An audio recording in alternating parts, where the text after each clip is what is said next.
Assalamualaikum warahmatullahi wabarakatuh. Saya Haji Slamet Junaidi, Bupati Sampang. Sedikit ingin cerita histori perjalanan hidup kami.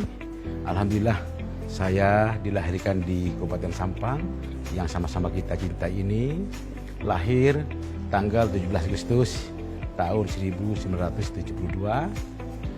Orang tua kami seorang kepala sekolah yang bernama Haji Hasan Basri, dan ibu kami seorang ibu rumah tangga yang bernama Haji Siti Subaid.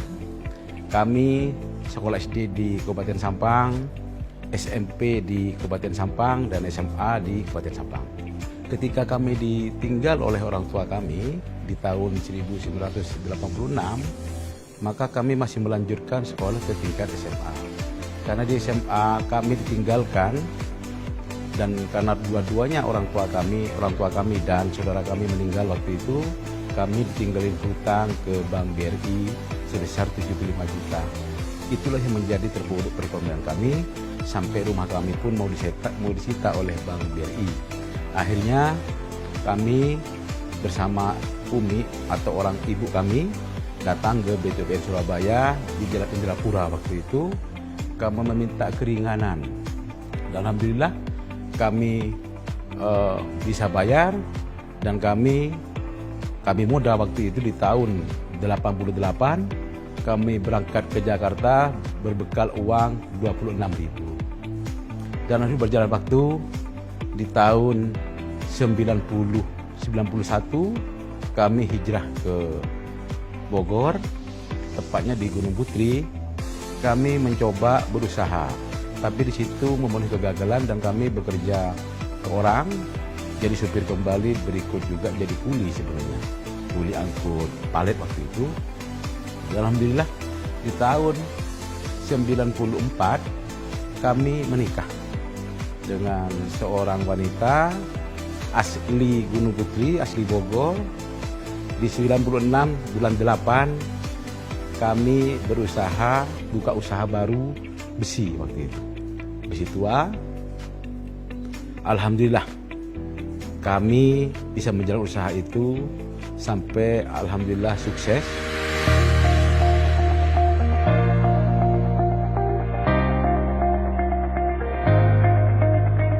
Di tahun 2013 kami mencoba mencalonkan anggota DPR RI dari fraksi Nasdem. Alhamdulillah di tahun 2014 saya dilantik 1 Oktober sebagai anggota DPR RI dari Dapil 11 Madura dari Partai Nasdem tentunya. Alhamdulillah kita menjalani kegiatan itu atau profesi sebagai anggota DPR RI sampai tahun 2017. Di tahun 2017 saya punya keinginan, karena kami sudah lama sebenarnya, kami sebagai putra daerah dan kami lahir di Sampang, terpanggil bagaimana kita bisa terlibat, berbuat kepada sesama, khususnya masyarakat kita, masyarakat Sampang, berbuat nyata untuk masyarakat kami. Kita mencoba mencalonkan bupati di 2017. Alhamdulillah prosesnya setelah 2017 proses pemilihan di 2018 akhir waktu itu kami menang pemilihan pertama, menang 4.445. Nah, namun MK berbicara lain, MK memutuskan untuk di PSU keseluruhan se-kabupaten, pemilihan ulang se-kabupaten. Kami mengikuti proses kembali, dan alhamdulillah di tahun 2018 akhir kami menang kembali sebesar 11% dengan jumlah 61.000 ya. Akhirnya kami dilantik sebagai bupati di akhir Januari, tanggal 31 Januari 2019. Alhamdulillah kami bisa menjalankan aktivitas kami sebagai apa yang sudah diamanahkan dan disumpahkan kepada kami sebagai Bupati Sampang. Tujuan kami adalah bagaimana kita termotivasi, ya, terlibat, berbuat kepada sama. Tentunya semua itu kita jadikan ibadah. Ibadah, nggak ada yang lain. Ingin berbuat kepada sama. Dan alhamdulillah setelah kepemimpinan kami haramkan ada beberapa hal yang kami haramkan, ya, termasuk jual beli jabatan. Karena bagaimana kita bisa mereformasi birokrasi kami, ya, karena mesin daripada satu daerah ini adalah birokrasi. Bagaimana satu daerah bisa maju ketika mesinnya pun kurang sehat? Maka dari itu kita melakukan pembenahan dengan tanpa mahar, ya. Pertama tujuan kami adalah bagaimana kita bisa mereformasi birokrasi. Alhamdulillah birokrasi kita sudah mulai jalan, dan alhamdulillah karena kami punya ibadah dan setiap kami rapat OPD, ya, dengan teman-teman dinas semuanya, pertama yang saya ajak adalah bagaimana kita menyiapkan ibadah bisa berbuat kepada sama itu. Nah, kedua, setiap program kami saya wajibkan kepada seluruh kepala dinas kami harus membuat program yang pro masyarakat, harus membuat program yang bermanfaat kepada masyarakat.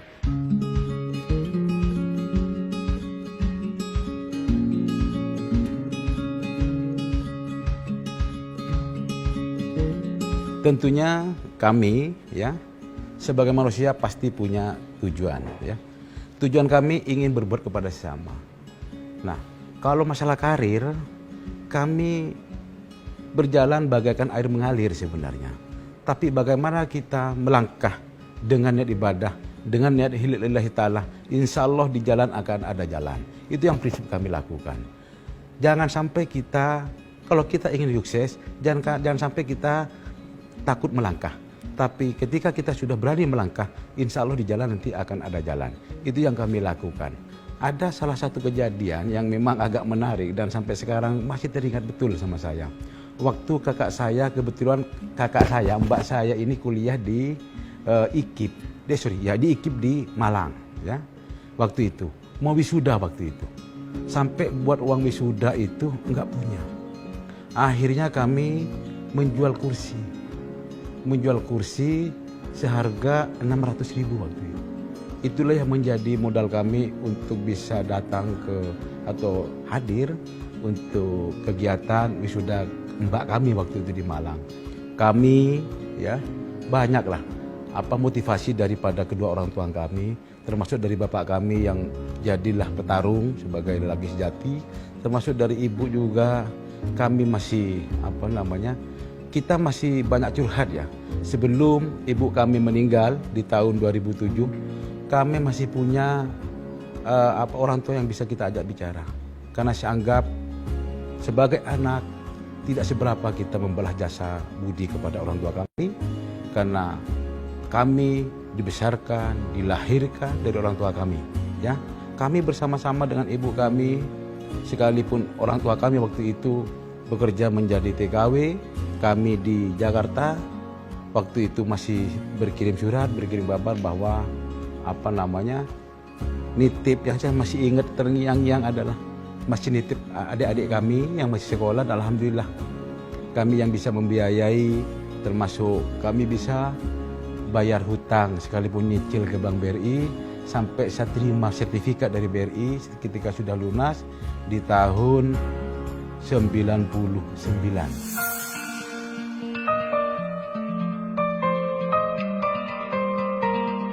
Pertama adalah prinsip hidup. Prinsip hidup itu adalah jadilah diri sendiri, jangan jadi orang lain. Artinya, sekalipun kita bergaul dengan siapapun, dengan tukang narkoba, dengan maling atau yang lain, tapi kalau kita punya prinsip hidup, insya Allah tidak terkontaminasi, maka jadilah sendiri. Kedua, yang saya lakukan adalah komitmen hidup. Komitmen hidup ini ketika kita janji dengan orang, maka itulah harus kita lakukan. Tidak boleh mencela-mencela, tidak boleh keluar daripada komitmen hidup. Kalau sudah bicara A ya A, B ya B, itu yang menjadi komitmen kami. Ketiga adalah bagaimana kita punya tujuan hidup, ya. Tujuan hidup ini contohnya seumpamanya kita hidup harus punya tujuan dong. Nah, ketika kita punya tujuan hidup berarti kita harus memperbaiki diri, ya. Berbuat, ya, evaluasi diri kita sendiri untuk mencapai tujuan hidup ini. Saya Haji Slamet Junaidi, Bupati Sampang, untuk Inspirasi BBS TV. Wassalamualaikum warahmatullahi wabarakatuh.